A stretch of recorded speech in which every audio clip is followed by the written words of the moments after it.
Atención emprendedor, potencia tu negocio con préstamos con garantía hipotecaria de rebajatuscuentas.com y págalo hasta en 10 años.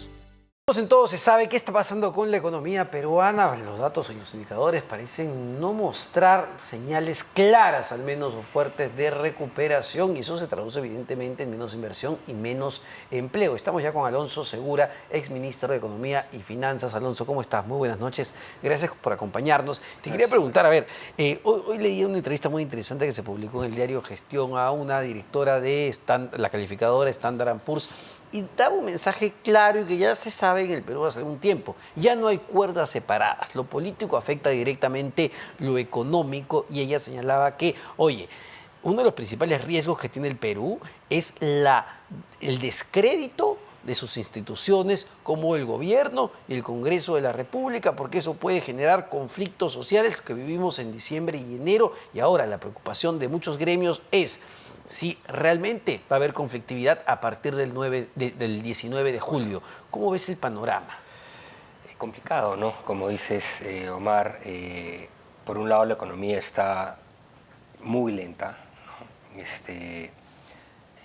No va a crecer así. No va a crecer 2% ni hablar, creo que en 1,5%. Si tiene un 1 por delante, creo que vamos a salir bien librados. 1% de al ritmo que vamos, va por ahí, ¿no? En un contexto, perdóname Alonso, en un contexto donde, digamos, los precios que son importantes para nosotros, los metales, ¿vienen mal? No son malos. Las tasas de interés internacionales han subido y eso te genera ralentización, es cierto, pero en promedio, digamos, el contexto externo no es malo. Entonces, esto es lo que dices, es toda una generación de una dinámica interna perversa, venida del lado político, la conflictividad social, todo el legado del gobierno de Castillo, que el gobierno de Boluarte todavía no logra revertir plenamente, las expectativas siguen en terreno negativo, ¿no? La inversión ha tenido una contracción mayúscula de más de 12% el primer trimestre del año, en parte por las protestas, pero no solo por las protestas. Si uno ve los indicadores de crecimiento, de inversión, de consumo privado, todos han venido durante los últimos 18 meses consistentemente a la baja, digamos, ¿no? Entonces es un problema que va más allá de la coyuntura. Y para eso uno necesita, pues, revertir esas expectativas negativas, mensajes claros a la inversión, a la generación de empleo. Y eso lamentablemente no existe. Un gobierno que, digamos, no es lo que era el gobierno de Castillo, digamos, pero no logra, digamos, generar la suficiente masa crítica y propuestas como para que retorne la confianza, y un Congreso que toma decisión tras decisión que es distorsionante, ¿no? Lo decía hace algunas semanas Julio Velarde, el presidente del BCR, ¿no? Uno de los principales riesgos de la economía peruana es el Congreso de la República. Sí, es claro eso. Nosotros bueno, ahí yo como miembro del Consejo Fiscal también hemos expresado preocupación por la serie de decisiones cerradas del Congreso que tienen un impacto sobre la economía, ¿no? Un impacto negativo sobre la economía. Pero bueno, cierro ese paréntesis. Y el problema es que otros actores se suman. Ahora tenemos todo un problema cuando las instituciones, por ejemplo, sale el alcalde de Lima a desconocer un fallo arbitral internacional y suma al defensor del pueblo, cuya elección ya vimos ha sido bastante poco transparente, ¿no? Pero esto es bastante grave, Alonso. Me gustaría detenerme ahí, sí. me lo contabas, porque creo que tiene que ver con todo esto que estamos viviendo. Además, el alcalde de Lima, Rafael López Aliaga, que es un empresario, es un tipo además que conoce muy bien cómo funcionan estas cosas. Yo entiendo que se deprecia de ser un banquero, de saber levantar capital, lo repetía constantemente en la campaña. Y lo que ha hecho, entiendo, es bastante grave.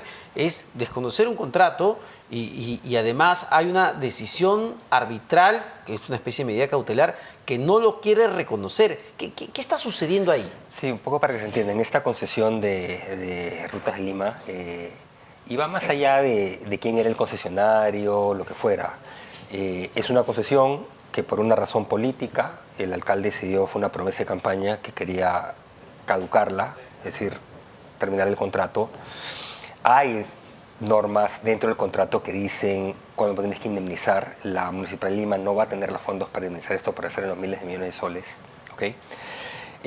Pero los inversionistas internacionales tienen derecho, porque el Perú ha firmado tratados internacionales de protección de inversiones. El país lo ha hecho, ¿okay? Es la credibilidad y la reputación y la credibilidad de redes de juego en el país.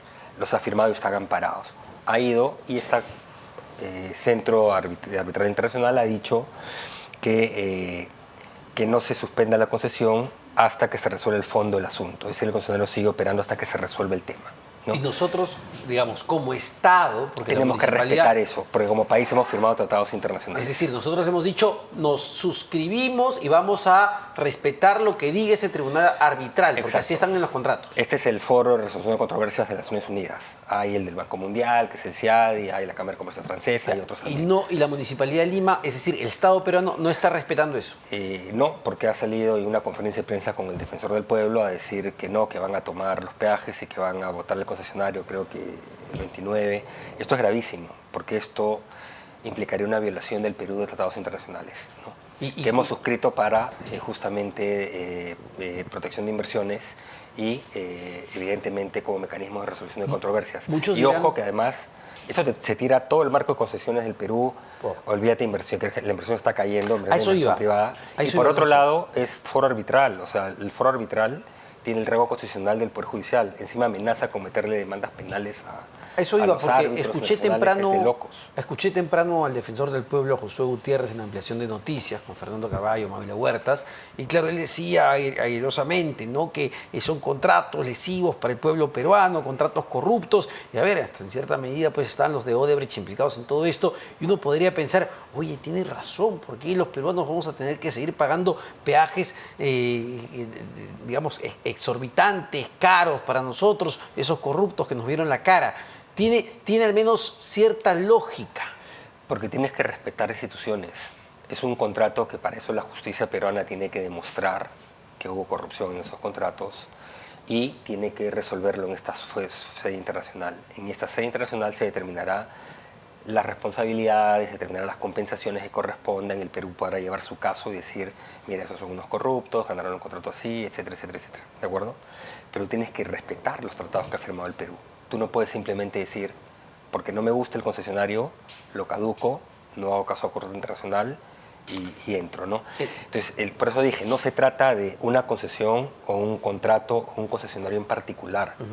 Acá se trata del respeto a los tratados que ha firmado el Perú y a la credibilidad que va a tener el Perú como un Estado que garantiza y respeta los contratos, uno, y los tratados que firma, dos. Por eso, acá tienes un problema del impacto que va a tener sobre todo el marco de concesiones e inversión privada en el Perú. Por otro lado, te estás metiendo con la justicia arbitral internacional, digamos, que tiene rango constitucional también. Entonces, es todo tipo de desatino. Entonces, yo creo que hay que ponerle un poquito de cabeza fría al tema. ¿Este impacto va a impactar directamente en, digamos, inversión privada de aquí a los próximos años? Sí, claro. Y una decisión de ese tipo te puede hasta afectar probablemente calificaciones crediticias cuando el Perú lo acepte. Ahora, el Ministerio de Economía y Finanzas es el rector de inversión privada en el Perú, ¿okay?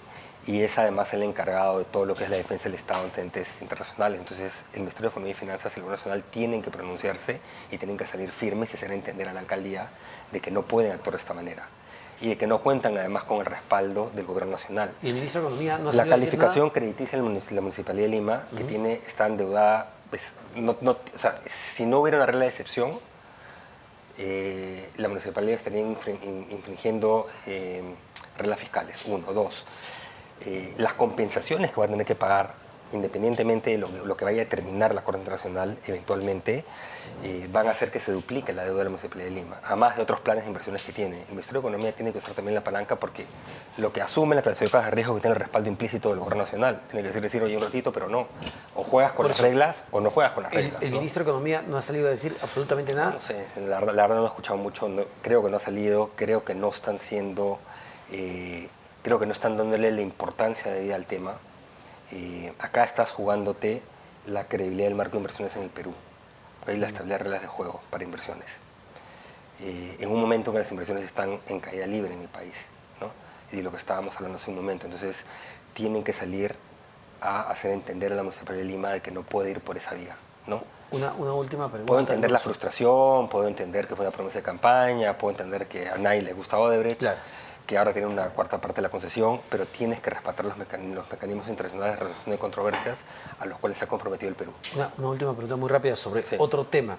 el feriado que ha aprobado el Congreso de la ¿Cuál de todos? República. Porque va más de uno. Un nuevo feriado, 23 de julio, si no me equivoco. Sí, porque aprobó el 7 de julio. Aprobó también el 7 de hace- julio sí. que no se implementó. Junio, ¿verdad? Pero va a implementarse el próximo año. Exacto.